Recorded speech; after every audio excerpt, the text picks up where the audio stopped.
First Love by Ivan Turgenev. Translated by Constance GARNETT. Chapter 15. For the next 5 or 6 days I hardly saw Zinaida. She said she was ill, which did not, however, prevent the usual visitors from calling at the lodge, to pay, as they expressed it, their duty. All that is except Meidanov, who promptly grew dejected and sulky when he had not an opportunity of being enthusiastic. Byelovzorov sat sullen and red-faced in a corner, buttoned up to the throat. On the refined face of Malevsky there flickered continually an evil smile.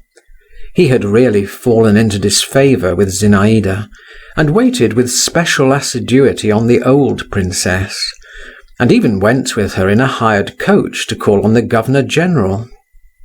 This expedition turned out unsuccessful, however, and even led to an unpleasant experience for Malevsky. He was reminded of some scandal to do with certain officers of the engineers, and was forced in his explanations to plead his youth and inexperience at the time. Lushin came twice a day, but did not stay long. I was rather afraid of him after our last unreserved conversation, and at the same time felt a genuine attraction to him. He went a walk with me one day in the Neskuchny gardens, was very good-natured and nice, told me the names and properties of various plants and flowers, and suddenly, apropos of nothing at all, cried, hitting himself on his forehead, "And I, poor fool, thought her a flirt. It's clear self-sacrifice is sweet for some people." "What do you mean by that?" I inquired. "I don't mean to tell you anything," Lushin replied abruptly. Zinaida avoided me. My presence, I could not help noticing it, affected her disagreeably. She involuntarily turned away from me. Involuntarily, that was what was so bitter, that was what crushed me. But there was no help for it, and I tried not to cross her path, and only to watch her from a distance, in which I was not always successful. As before, something incomprehensible was happening to her. Her face was different. She was different altogether. I was specially struck by the change that had taken place in her one warm, still evening. I was sitting on a low garden bench under a spreading elder bush. I was fond of that nook.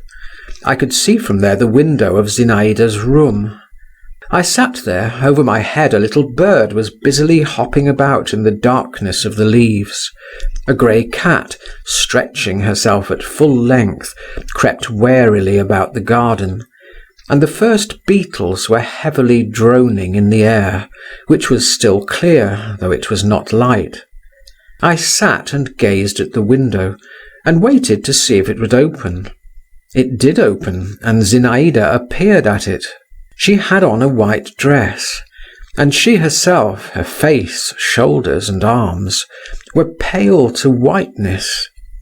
She stayed a long while without moving, and looked out straight before her from under her knitted brows.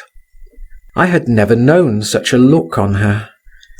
Then she clasped her hands tightly, raised them to her lips, to her forehead, and suddenly pulling her fingers apart, she pushed back her hair behind her ears, tossed it, and with a sort of determination nodded her head, and slammed to the window. 3 days later she met me in the garden. I was turning away, but she stopped me of herself. "Give me your arm," she said to me with her old affectionateness. "It's a long while since we have had a talk together." I stole a look at her. Her eyes were full of a soft light, and her face seemed, as it were, smiling through a mist. "Are you still not well?" I asked her. "No, that's all over now," she answered, and she picked a small red rose. "I am a little tired, but that too will pass off." "And will you be as you used to be again?" I asked. Zinaida put the rose up to her face, and I fancied the reflection of its bright petals had fallen on her cheeks. "Why, am I changed?" she questioned me. "Yes, you are changed," I answered in a low voice. "I have been cold to you, I know," began Zinaida, "but you mustn't pay attention to that. I couldn't help it. Come, why talk about it?" "You don't want me to love you, that's what it is," I cried gloomily in an involuntary outburst. "No, love me, but not as you did." "How then?" "Let us be friends. Come now." Zinaida gave me the rose to smell. "Listen, you know I'm much older than you. I might be your aunt, really. Well, not your aunt, but an older sister. And you think me a child," I interrupted. "Well, yes, a child, but a dear, good, clever one, whom I love very much. Do you know what? From this day forth I confer on you the rank of page to me. And don't you forget that pages have to keep close to their ladies. Here is the token of your new dignity," she added, sticking the rose in the buttonhole of my jacket. "The token of my favour." "I once received other favours from you," I muttered. "Ah," commented Zinaida, and she gave me a sidelong look. "What a memory he has! Well, I'm quite ready now." And stooping to me, she imprinted on my forehead a pure, tranquil kiss. I only looked at her while she turned away, and saying, "Follow me, my page," went into the lodge.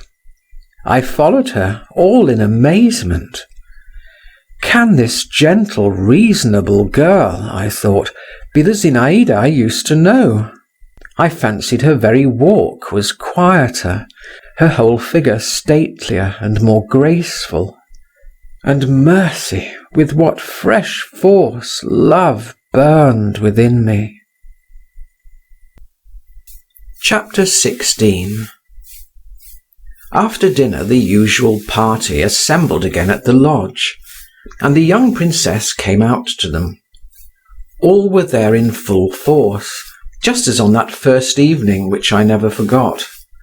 Even Nirmatsky had limped to see her. Meidanov came this time earliest of all.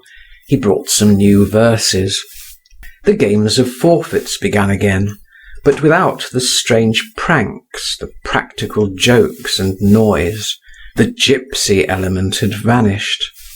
Zinaida gave a different tone to the proceedings. I sat beside her by virtue of my office as page. Among other things, she proposed that anyone who had to pay a forfeit should tell his dream. But this was not successful. The dreams were either uninteresting. Byelovzorov had dreamed that he fed his mare on carp and that she had a wooden head, or unnatural and invented. Meidanov regaled us with a regular romance. There were sepulchres in it, and angels with lyres, and talking flowers, and music wafted from afar. Zinaida did not let him finish. "If we are to have compositions," she said, "let everyone tell something made up, and no pretence about it." The first who had to speak was again Byelovzorov. The young hussar was confused. "I can't make up anything," he cried. "What nonsense," said Zinaida. "Well, imagine, for instance, you are married, and tell us how you would treat your wife. Would you lock her up?" "Yes, I should lock her up." "And would you stay with her yourself?" "Yes, I should certainly stay with her myself." "Very good. Well, but if she got sick of that, and she deceived you?" "I should kill her." "And if she ran away?" "I should catch her up and kill her all the same." "Oh! And suppose now I were your wife, what would you do then?" Byelovzorov was silent a minute. "I should kill myself." Zinaida laughed. "I see yours is not a long story." The next forfeit was Zinaida's. She looked at the ceiling and considered. "Well, listen," she began at last. "What I have thought of. Picture to yourselves a magnificent palace, a summer night, and a marvellous ball. This ball is given by a young queen. Everywhere gold and marble, crystal, silk, lights, diamonds, flowers, fragrant scents, every caprice of luxury." "You love luxury," Lushin interposed. "Luxury is beautiful," she retorted. "I love everything beautiful." "More than what is noble?" he asked. "That's something clever. I don't understand it. Don't interrupt me. So the ball is magnificent. There are crowds of guests. All of them are young, handsome, and brave. All are frantically in love with the queen." "Are there no women among the guests?" queried Malevsky. "No, or wait a minute. Yes, there are some." "Are they all ugly?" "No, charming. But the men are all in love with the queen. She is tall and graceful. She has a little gold diadem on her black hair." I looked at Zinaida, and at that instant she seemed to me so much above all of us. There was such bright intelligence, and such power about her unruffled brows, that I thought, "You are that queen." "They all throng about her," Zinaida went on, "and all lavish the most flattering speeches upon her." "And she likes flattery?" Lushin queried. "What an intolerable person! He keeps interrupting. Who doesn't like flattery?" "One more last question," observed Malevsky. "Has the queen a husband?" "I hadn't thought about that. No, why should she have a husband?" "To be sure," assented Malevsky. "Why should she have a husband?" "Silence!" cried Meidanov in French, which he spoke very badly. "Merci!" Zinaida said to him. And so the queen hears their speeches, and hears the music, but does not look at one of the guests. 6 windows are open from top to bottom, from floor to ceiling, and beyond them is a dark sky with big stars, a dark garden with big trees. The queen gazes out into the garden. Out there among the trees is a fountain. It is white in the darkness, and rises up tall, tall as an apparition. The queen hears, through the talk and the music, the soft splash of its waters. She gazes and thinks, "You are all, gentlemen, noble, clever, and rich. You crowd round me. You treasure every word I utter. You are all ready to die at my feet. I hold you in my power. But out there, by the fountain, by that splashing water, stands and waits he whom I love, who holds me in his power. He has neither rich raiment nor precious stones. No one knows him. But he awaits me, and is certain I shall come. And I shall come, and there is no power that could stop me when I want to go out to him, and to stay with him, and be lost with him out there in the darkness of the garden, under the whispering of the trees, and the splash of the fountain." Zinaida ceased. "Is that a made-up story?" Malevsky inquired slyly. Zinaida did not even look at him. "And what should we have done, gentlemen," Lushin began suddenly, "if we had been among the guests, and had known of the lucky fellow at the fountain?" Stop a minute," interposed Zinaida. "I will tell you myself what each of you would have done.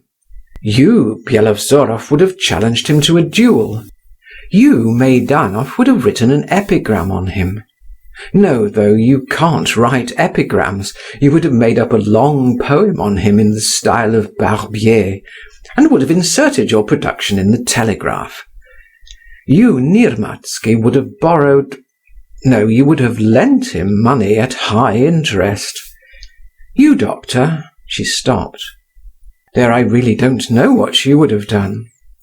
"In the capacity of court physician," answered Lushin, I would have advised the Queen not to give balls when she was not in the humour for entertaining her guests." "Perhaps you would have been right. And you, Count?" "And I," repeated Malevsky with his evil smile. "You would offer him a poisoned sweetmeat." Malevsky's face changed slightly and assumed for an instant a Jewish expression, but he laughed directly. "And as for you, Voldemar," Zinaida went on. "But that's enough, though. Let us play another game." "Monsieur Voldemar, as the Queen's page, would have held up her train when she ran into the garden," Malevsky remarked malignantly. I was crimson with anger, but Zinaida hurriedly laid a hand on my shoulder, and getting up said in a rather shaky voice, "I have never given your Excellency the right to be rude, and therefore I will ask you to leave us." She pointed to the door. "Upon my word, Princess," muttered Malevsky, and he turned quite pale. "The Princess is right," cried Byelovzorov, and he too rose. "Good God, I'd not the least idea," Malevsky went on. "In my words there was nothing, I think, that could... I had no notion of offending you. Forgive me." Zinaida looked him up and down coldly, and coldly smiled. "Stay then, certainly," she pronounced with a careless gesture of her arm.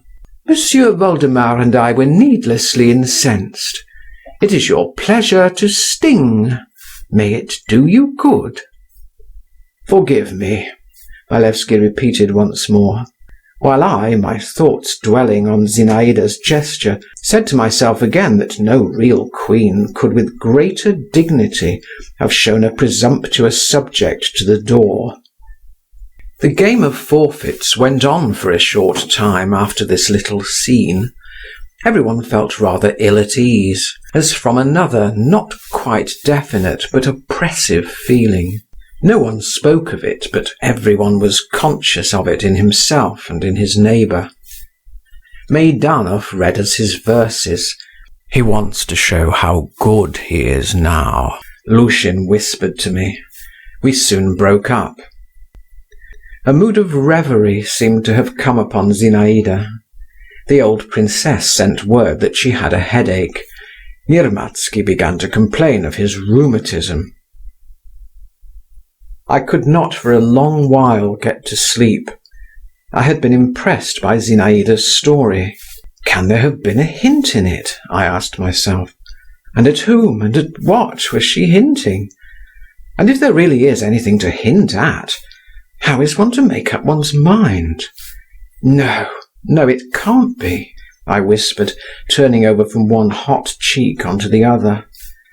But I remembered the expression of Zinaida's face during her story. I remembered the exclamation that had broken from Lushin in the Neskuchny gardens, the sudden change in her behaviour to me, and I was lost in conjectures. Who is he? These three words seemed to stand before my eyes, traced upon the darkness. A lowering, malignant cloud seemed hanging over me, and I felt its oppressiveness, and waited for it to break. I had grown used to many things of late. I had learned much from what I had seen at the Zasyekins, their disorderly ways, tallow candle ends, broken knives and forks, grumpy Vonifati, and shabby maidservants, the manners of the old princess. All their strange mode of life no longer struck me. But what I was dimly discerning now in Zinaida I could never get used to. An adventuress, my mother had said of her one day. An adventuress, she, my idol, my divinity. This word stabbed me. I tried to get away from it into my pillow. I was indignant. And at the same time, what would I not have agreed to? What would I not have given only to be that lucky fellow at the fountain? My blood was on fire and boiling within me. The garden, the fountain, I mused. I will go into the garden. I dressed quickly and slipped out of the house. The night was dark, the trees scarcely whispered.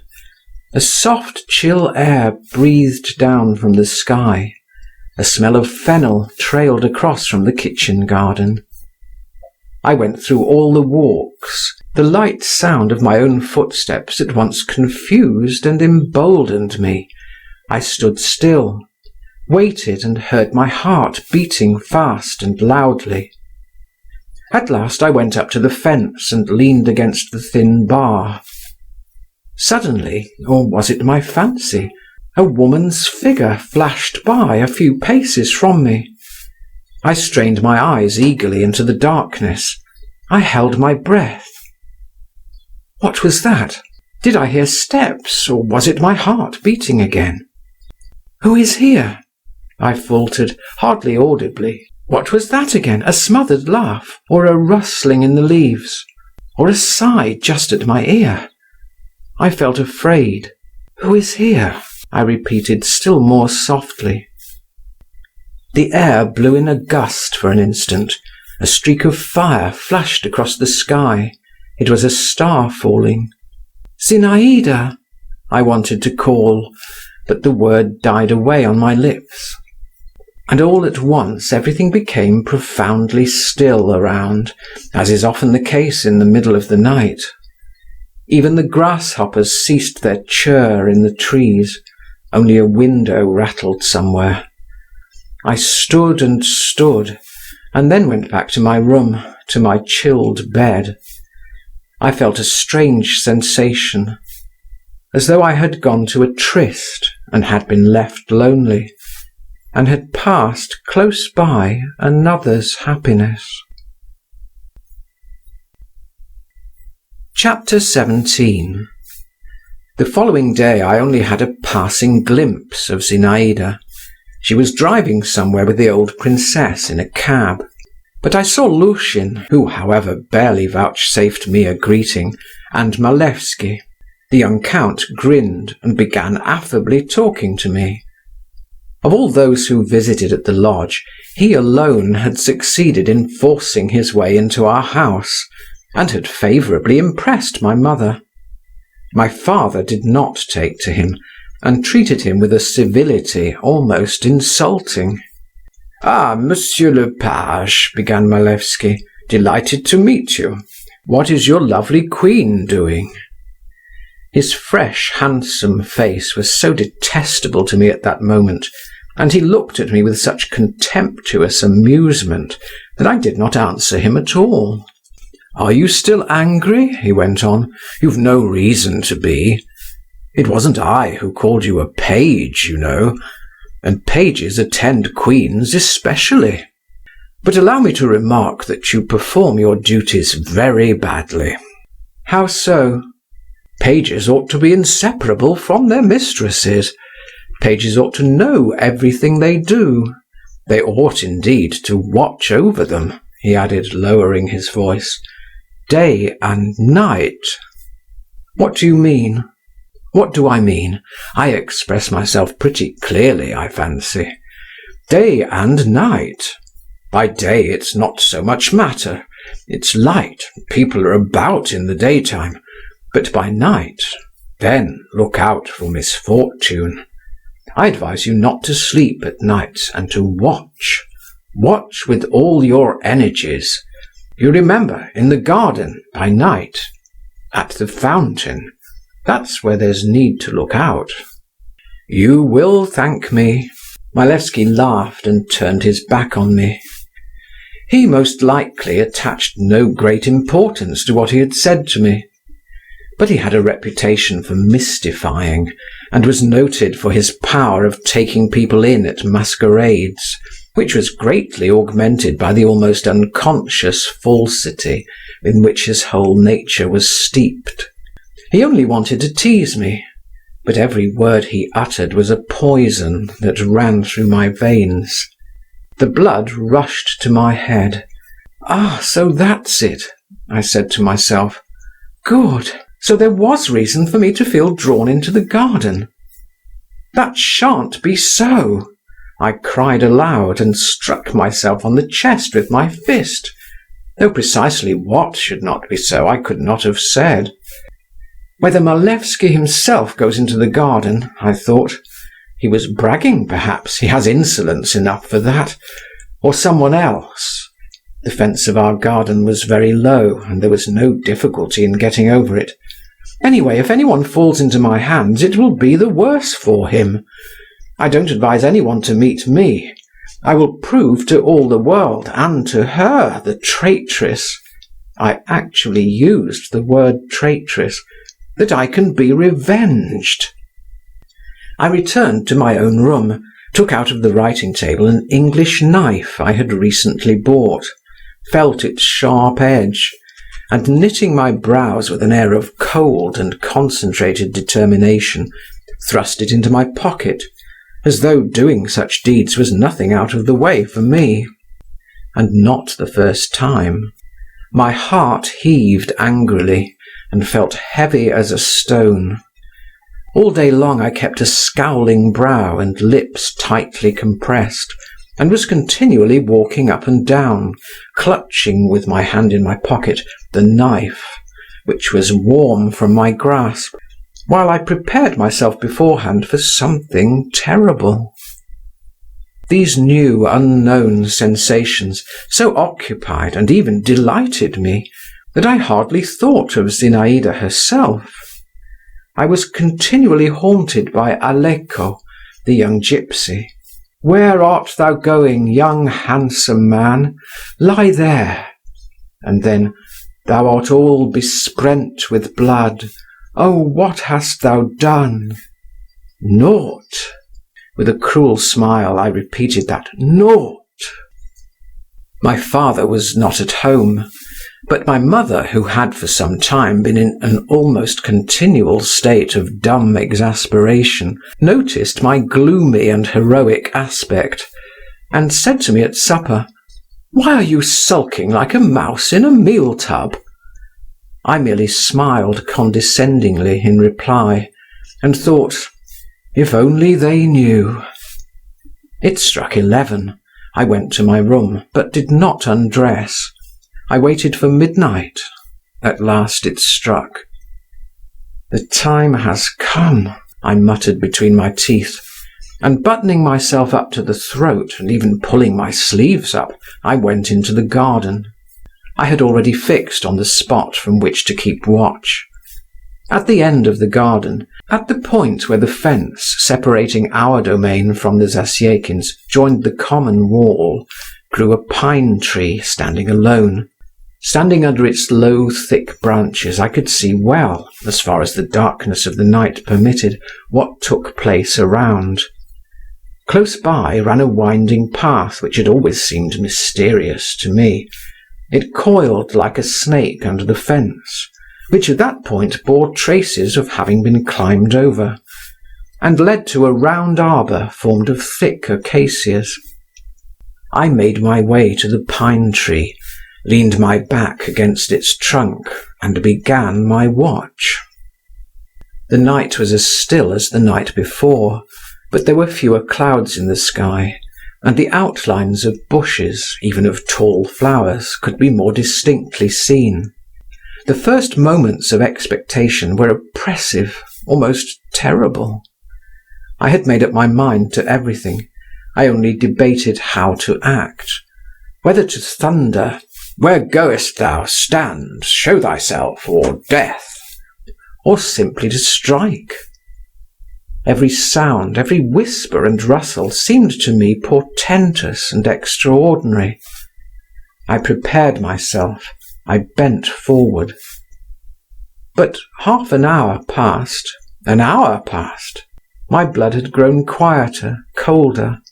The consciousness that I was doing all this for nothing, that I was even a little absurd, that Malevsky had been making fun of me, began to steal over me. I left my ambush and walked all about the garden. As if to taunt me, there was not the smallest sound to be heard anywhere. Everything was at rest. Even our dog was asleep, curled up into a ball at the gate. I climbed up into the ruins of the greenhouse, saw the open country far away before me, recalled my meeting with Zinaida, and fell to dreaming. I started. I fancied I heard the creak of a door opening, then the faint crack of a broken twig. In 2 bounds I got down from the ruin and stood still, all aghast. Rapid, light, but cautious footsteps sounded distinctly in the garden. They were approaching me. Here he is at last, flashed through my heart. With spasmodic haste, I pulled the knife out of my pocket. With spasmodic haste, I opened it. Flashes of red were whirling before my eyes. My hair stood up on my head in my fear and fury. The steps were coming straight towards me. I bent. I craned forward to meet him. A man came into view. My God! It was my father. I recognized him at once, though he was all muffled up in a dark cloak, and his hat was pulled down over his face. On tiptoe he walked by. He did not notice me, though nothing concealed me. But I was so huddled up and shrunk together that I fancy I was almost on the level of the ground. The jealous Othello, ready for murder, was suddenly transformed into a schoolboy. I was so taken aback by my father's unexpected appearance that for the first moment I did not notice where he had come from, or in what direction he disappeared. I only drew myself up and thought, why is it that my father is walking about in the garden at night? When everything was still again. In my horror, I had dropped my knife in the grass, but I did not even attempt to look for it. I was very much ashamed of myself. I was completely sobered at once. On my way to the house, however, I went up to my seat under the elder tree and looked up at Zinaida's window. The small, slightly convex panes of the window shone dimly blue in the faint light thrown on them by the night sky. All at once, their colour began to change. Behind them, I saw it distinctly. Softly and cautiously a white blind was let down right to the window frame, and so stayed. What is that for? I said aloud, almost involuntarily, when I found myself once more in my room. A dream, a chance, or... The suppositions which suddenly rushed into my head were so new and strange that I did not dare to entertain them. End of chapter 17.